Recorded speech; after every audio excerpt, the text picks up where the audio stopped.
Alright, Hazemenger here. I just made it to Highway 9. This is 4 corners right here. Let's see how the... oh, geez, it's already not doing good, man. I'm telling you. I'm hitting something really hard, and it's just bouncing off of those bumps. That is no good, man.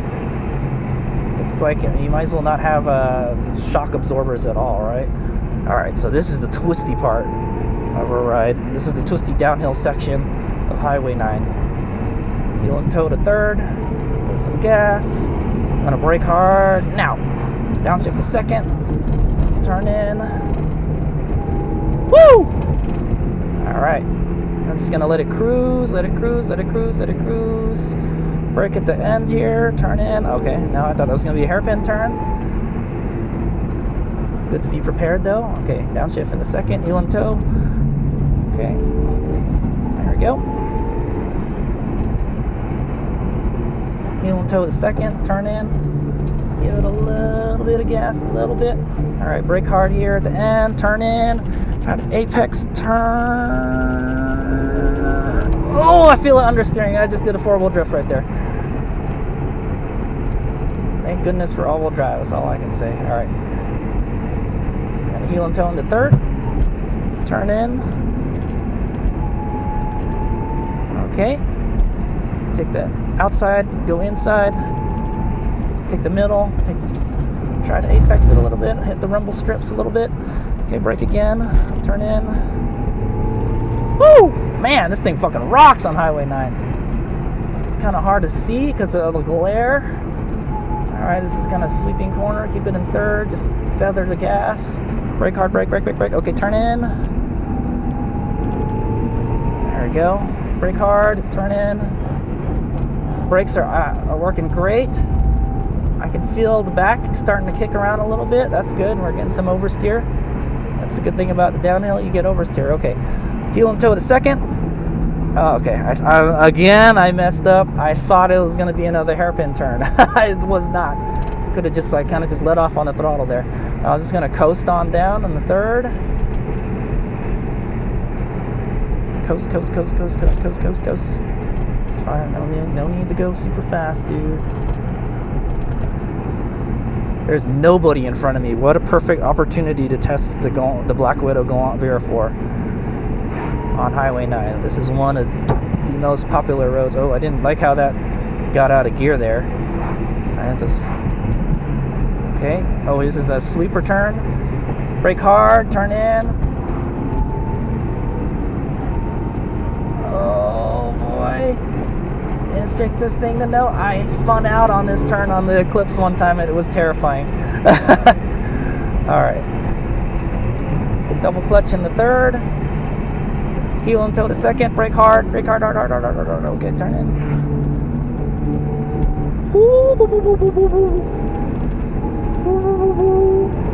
Oh, it just rocks. Okay, that's it. That's the end of the ball game, man. We're behind a Nissan Pathfinder. Give it the brakes. I think this is like an Uber car. I think he's letting me pass. Thank you, sir. Alright, slow down. You're going too fast. Shit, we caught up again. Alright, heel and toe in third. Brake. Oh, this is a heavy car, man. It does not want to brake sometimes. The brakes haven't faded yet, though. I'll tell you that. Highway 9 will definitely fade your brakes, man. This is a good place to test it. Brake. Alright. Downshift in a second. I think that's the end of our fun right there. That was pretty much, I have to say, 75% of Highway 9 right there. The twisty part of Highway 9. And the Galant did pretty good. I gotta fix that bouncing problem in the front. The car is too low. It's too low. I don't like it. If the road was totally smooth, this car would freaking rip, you know. But that the suspension is it's too bouncy. You know, it scares the shit out of me when we go around a turn, and if there's a bump in the turn, it's the front. The back is fine. The back is planted, you know. I don't hear any weird noises from the back, you know. So yeah, I don't know what the deal is. So we'll just gonna play with this RAV4 for a while Just I'm in fourth, and I'm just kind of letting it coast down. Maybe he'll let us pass. Maybe. There's still some twisties to be had, but I feel like that was a pretty good test for the Galant, man. The brakes did not fade. They did not fade. Like I said, it still feels they're a little squishy. I don't know. Maybe I have to bleed the brakes more or something, but I feel like they could bite harder too. I'm surprised. I mean, I just did the Outlander brake upgrade, and the rotors should be bigger. That means I should have more leverage on those rotors. It should bite harder, but it's not, you know. Maybe it's just not significant enough a upgrade. Well, also another thing is the Galant VR4 it's a heavy car, okay? It's in your best interest to get the best brakes for it, because it's a 3,000-pound beast, man. This is not a light. Oh boy, this is not a light car by any means, you know. Well, you know what? Compared to today's standards, it's not too heavy. Not too heavy. But you got about an extra maybe 200, 300 pounds over an Eclipse, you know. So you want to go to third. Brake. All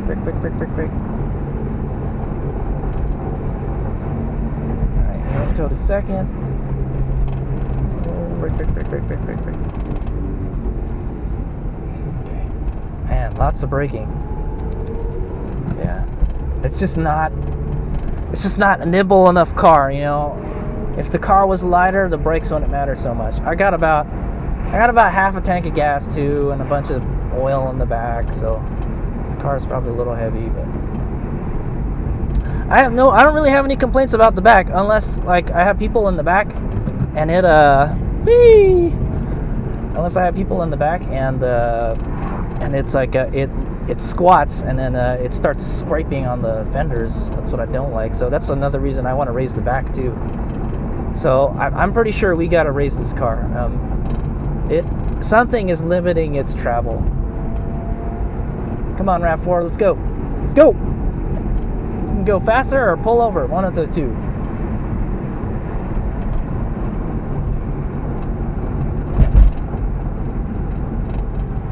There's like people in that car too. I mean, I have to say they're taking it at a decent pace. I give it that. Taking it at a normal pace.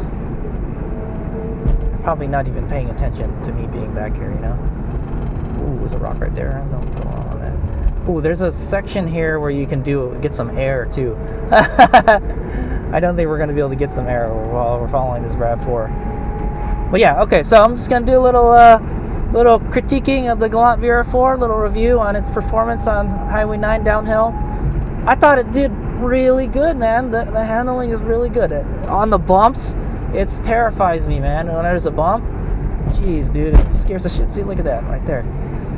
When I hit a bump, I can feel the front bounce. It bottoms out and boing, and it bounces. It doesn't want to travel anymore, you know. And yeah, I'm just gonna stay on this guy's bumper. That's pretty much it, though. This is the jump right here. I like to just gun it here, and I can get some air on this. I think it looks like they didn't make it as steep. It used to be steeper than that before. I don't remember. They must have done something to it to make it less steep. But anyway, that's pretty much it.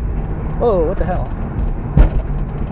Yeah, you guys kind of pulled over at the wrong time, dude. You could have done it much earlier, because that was it already.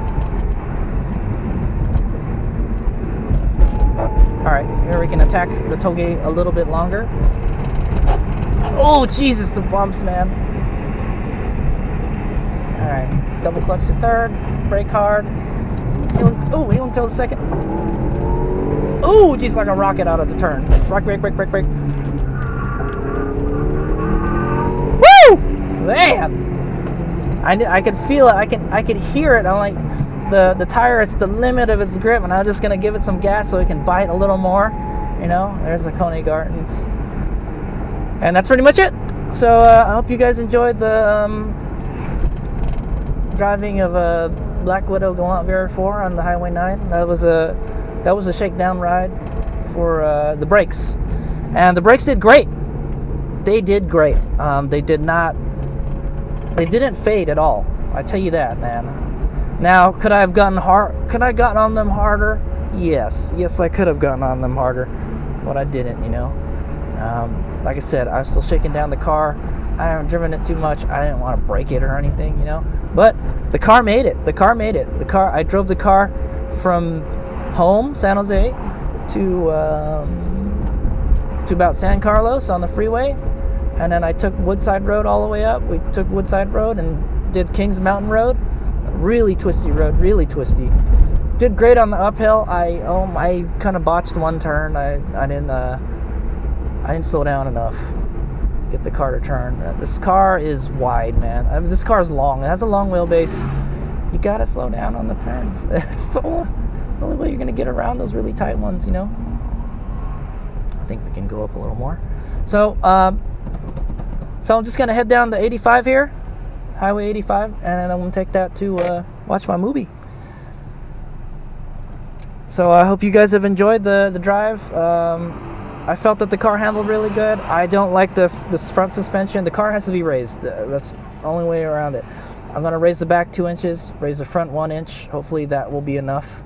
The front is bouncing off of something really hard, you know, when it bottoms out, and then you get air, you know. You have no control over your steering if the tires aren't on the ground, you know. So that is something is wrong with the way this car is set up, you know. It's my Eclipse, you know. I still think my Eclipse will give this thing a run for its money. I'll tell you that. My Eclipse is faster, but it doesn't have racing suspension, you know. It just has very well tuned sport suspension. I tuned it to my liking, you know, and I like the GST handling. When you modify the GST suspension, a stock GST, stock 2G GST understeers a lot stock, man. You can feel those tires just spin and spinning, you know. But when you upgrade the tires, the wheels, the suspension, it just comes to life, dude. I'm telling you. And that's not too heavy a car, man. That's a much lighter car than this car. Even though it's front-wheel drive, you know, I still think it could give this car a run for its money. So I'm pretty happy with the brake. I'm pretty happy with the brake upgrade. It works good. I don't know how it would go against like a stock Galant VR4. Basically, the only upgrade I really did was put bigger rotors, basically, you know. And I think this car needs it big time, you know. Especially with all that extra weight and stuff. So yeah, but car handles pretty good until you hit a bump. It's hard to get around those really tight corners, but it did pretty good, man. I feel I could push it harder too, but I don't want to. I don't want to break it or anything. I didn't get it. I got it to do a 4-wheel drift once going downhill. This car understeers a lot. It's a lot of understeer dialed into it. Could be because it has a bigger front sway bar. I don't know, man. I would tune this thing for oversteer, man. Why wouldn't you want this car to oversteer more? It could get that. Well, you know what? This car used to have 4-wheel steering too, and that I had never driven a car with 4-wheel steering before. Maybe that's what's going to get you around the corners faster. Going to get you around those tight corners faster, because this car has a little trouble getting around them tight corners. But them sweepers, man, it feels like you could just get on it and just let it keep on going faster and faster. But yeah, I don't want to. Little chicken to do it. All right, hopefully there's not too much traffic on 85. So that is my little critique for the Galant VR4. I hope you enjoyed the drive. I did. It was a lot of fun. So there it is. Black Widow Galant VR4. Highway 9 Shakedown. Highway 9 downhill shakedown complete. I think it passed with the flying colors. Here's my go. Alright, here's my here. I just wanted to add this onto my Shakedown vlog. I'm here driving on 85 in traffic, and I've been sitting on this seat for like, I don't know how long, maybe like an hour or two already. Like, my ass has been glued to the seat. Actually, I did get off. I got off at Vista Point, but I have to say, you know, yeah, motorcycle, and I have to say that Mitsubishi seats are very comfortable. They don't hold you very good. Yeah, the seat doesn't really hold me very well. You kind of have to brace yourself with the door and the freaking steering wheel while you're doing spirited driving, you know. But I feel that, you know, the Mitsubishi, at least their leather seats, their top end model seats, are very good. I can't say better. They're the most comfortable seats I've ever, you know, sat in. You know, I have a Toyota Prius, and the seats are less horrendous in that thing. You know, and the seats pretty much shaped like the Galant seats, but you know, Mitsubishi knows how to make a good seat. I'll tell you that, man. I haven't even had to fiddle with the lumbar support. I just flicked it right now. Maybe like the middle one. The middle setting is good. Yeah, it's got a lumbar support adjustment on it and everything. Yeah, man, I have no complaints with the Mitsubishi seats, other than like this one is the leather's getting a little old, you know, and a little hard. But a little bit of my sweat, you know, should help. Probably make it worse, probably. But yeah, the Mitsubishi seats are awesome, man. The one in my Eclipse GST, I've had two different kinds of leather seats in that car. Both of them comfortable, super comfortable. I could drive with them all day long, you know. And they hold you in reasonably well, you know. So I have to hand it to Mitsubishi, man. They know how to make a good seat, a nice, comfy seat, you know. Toyota's my next favorite, but you know, Toyota, I don't know, man. They haven't been really impressing me much with their seats. Really, their older Toyota cars have had pretty good seats, and then the newer cars, they're okay seats, I guess. So that's just something I want to point out. You know, I've been sitting in this seat all day in the car, and I always constantly, you know, trying to, you know, find out the character of this car, you know. And all right, so I finally reached my destination. That is the end of the Shakedown ride for today. I'm hungry. Get some barbecue. All right.